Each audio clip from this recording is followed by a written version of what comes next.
यदि आप मनोरंजन बनाओगे, यदि उनका उपहास करवाओगे, जो मर्यादा रहित चेष्टा करोगे, तो कोई भी हो दंड भोगना पड़ेगा, ये अपराध है। आज हम सत्संग को, भगवत लीला अनुकरण को मनोरंजन बना रहे हैं। बस रीझना चाहिए, सामने वाला रीझना चाहिए, बस वो हम कुछ बोले वो रीझे।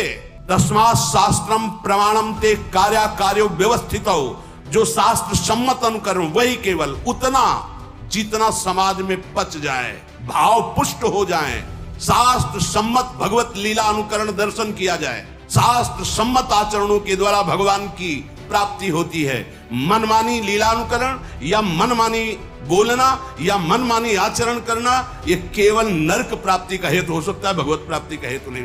जैसा मन आए वैसा संत का नाटक बना दो, जैसा मन आए वैसा भगवंत का नाटक बना दो, केवल मनोरंजन करना चाहिए बस। आप चाहे बोले चाहे लीलानुकरण करे, तस्मात् शास्त्र, एक भी शब्द शास्त्र प्रतिकूल बोला तो यह मत समझना कि शास्त्र खिलवाड़ है या भगवान के चरित्र ऐसे ही गा दिए गए हैं। ये आस्था मनोरंजन का विषय नहीं है। मनोरंजन कभी आस्था नहीं हो सकती और आस्था के साथ खिलवाड़ नहीं करना चाहिए। मनोरंजन का विषय नहीं बनाना चाहिए आस्था को। ये हमारे प्रभु की लीलाएं, प्रभु की भक्ति, ये हमारी आस्था है, हमारा अस्तित्व है, हमारा जीवन है, इसके साथ खिलवाड़ नहीं करना चाहिए। ये श्रद्धा और विश्वास और भावना का है। जो इसको मनोरंजन बनाता है, मानो हमारी आस्था के साथ, हमारी भावना के साथ खिलवाड़ करता है। सावधान, मन भंजन करके और भगवत प्रेम अनुराग में डुबोने वाला ये भगवान का पावन चरित्र, भगवान की लीलाएं, भक्तों के चरित्र हैं। इनको हम मनोरंजन न समझें। चलो थोड़ी देर देख लेते, थोड़ी देर सुन लेते हैं, नहीं, ये परम सच्चिदानंद है। इसीलिए हम लोग अपनी आस्था के साथ खिलवाड़ करते हैं। जो मन आता है वो नाटक बनाते हैं, जो मन आता है वो नाटक देख लेते हैं, जो मन आता है। ऐसे नहीं है। ये हमारी आस्था का विषय है, ये हमारे अस्तित्व का विषय है, ये हमारे जीवन का विषय है। इसके साथ खिलवाड़ नहीं होना चाहिए। देखो, हमारे प्रभु जैसा ना तो कोई था, ना है, ना होगा। ये अनादि अनंत महामहिम भक्तजन कुछ उनकी लीलाओं का अनुकरण करके तन्मय होते हैं। उसकी भी लीला की एक मर्यादा है। जिस समय हमारे ठाकुर मुकुट धारण करते हैं, महारानी जी की चंद्रिका, तो स्वयं रासाचार्य जी को देखा साष्टांग दंडवत और आरती करके, जय जय, मुकुट विराजमान, चंद्रिका विराजमान। लीला महासुख प्रदान करने वाली, हजारों को भक्त बना दिया भगवत लीला अनुकरण ने इस जीवन को भी। अगर वो लीला अनुकरण न देखते तो कैसे, क्या रास है, क्या ये मनोरंजन नहीं है, ये हमारी आस्था है, हमारा जीवन है, बहुत मर्यादित। हमने देखा है एक एक शब्द, एक एक कदम, क्योंकि ये केवल मनोरंजन नहीं, ये हमारी कृष्ण लीला, हमारे भगवान श्री हरि की रामलीला, या हमारे भगवान के पावन चरित्रों को मनोरंजन बनाया जाए। अपराध है, दंड भोगना पड़ेगा।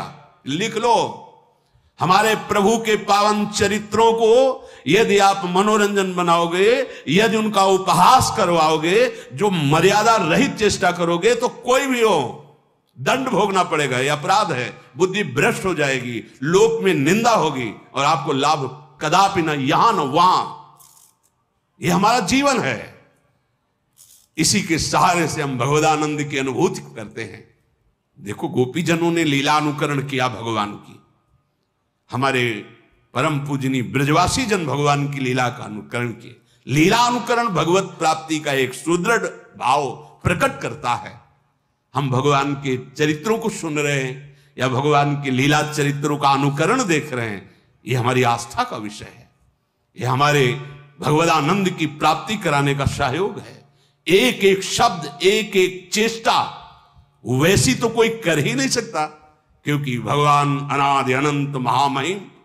तो उनके कुछ वो पावन चरित्र जो नरलीला से संबंधित हैं, जिनको हम देखकर भाव में डूब जाए, जिनको हम देख करके राममय हो जाएं, कृष्णमय हो जाएं, ये लीलानुकरण की पद्धति महाप्रभु हरिवंश चंद्र जी ने रासमंडल में सर्वप्रथम लीला का प्रादुर्भाव किया, अनुकरण लीला का।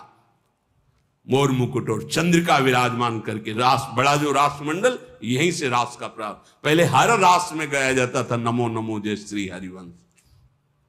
ये रास विलास प्रकाशित करने वाले आचार्य महापुरुष जन प्रकट है। तो जो सत्संग है, भगवान के चरित्र हैं, भगवान के गुण हैं, बोलने वालों में, दिखाने वाले और देखने वाले, तीनों को समझना चाहिए कि ये केवल मनोरंजन का विषय नहीं है, ये हमारे आराध्य देव का विषय है। ये हमारे प्राणों पर आघात होगा अगर शब्द बिगड़ गए तो, अगर लीला अनुकरण की मर्यादा बिगड़ गई तो। देखना, सुनना और बोलना तीनों सावधानी के साथ होने चाहिए, क्योंकि ये हमारा जीवन, हमारा प्राण है। और अगर ये बिगड़ गया तो संभालेगा कौन? फिर कौन संभालेगा? ये बड़े बड़े ब्रह्म ऋषियों ने जो समाधि में देखा वही लिखा, बड़े बड़े महापुरुषों ने जो इन समाधि भाषा का अनुभव किया वो उसको मर्यादा से। कोई भी ऐसा अनुकरण, कोई भी ऐसा प्रवचन, कोई भी ऐसे शब्द नहीं सुनने चाहिए, नहीं देखने चाहिए, नहीं बोलने चाहिए। साक्षात परब्रह्म करुणा करके अपने भक्तों को सुख देने के लिए अगर आपको लगता है कि इनका लीला चरित्र मनोरंजन है, तो फिर हमारा जीवन क्या है?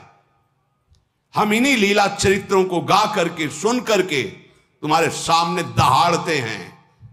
इन्हीं लीला चरित्रों को, इन्हीं लीला चरित्रों के बल से तुम्हें शांति और निष्पाप और महासुख की प्रतिज्ञा हृदय में करके कि तुम्हें सुखी बना देंगे, तुम्हें शांति प्रदान करेंगे, तुम्हें निष्पाप कर देंगे, इन्हीं लीला चरित्रों के बल पर।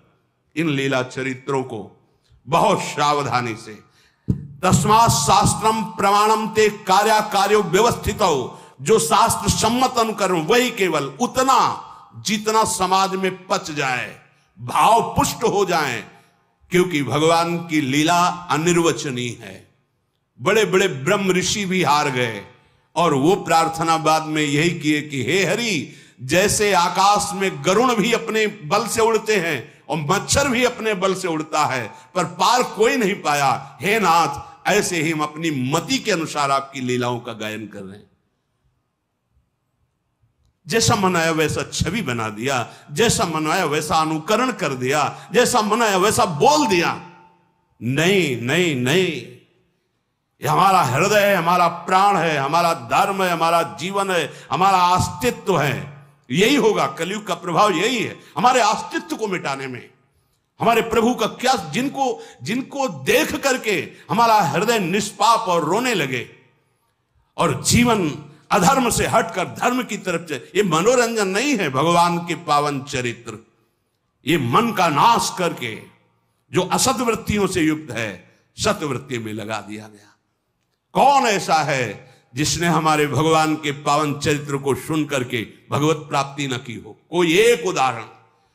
रत्नावती जी केवल भगवान की वार्ता सुनकर भगवत प्राप्त हो गई। ब्राह्मण पत्नियां मथुरा केवल भगवत वार्ता सुनकर भगवान को, ऐसे करोड़ों अनंत भक्त हो गए जो लीला अनुकरण दर्शन और लीला चरित्र श्रवण से भगवत प्राप्त महात्मा बन गए। जगत को तारने की सामर्थ्य आ गई। आज हमारी बुद्धि इसे मनोरंजन में ले रही।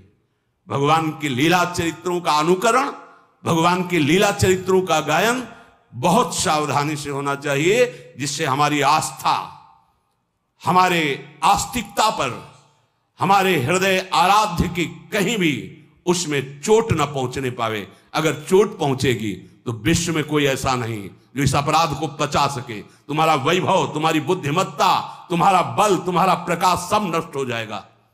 भगवान मनोरंजन की चीज नहीं है।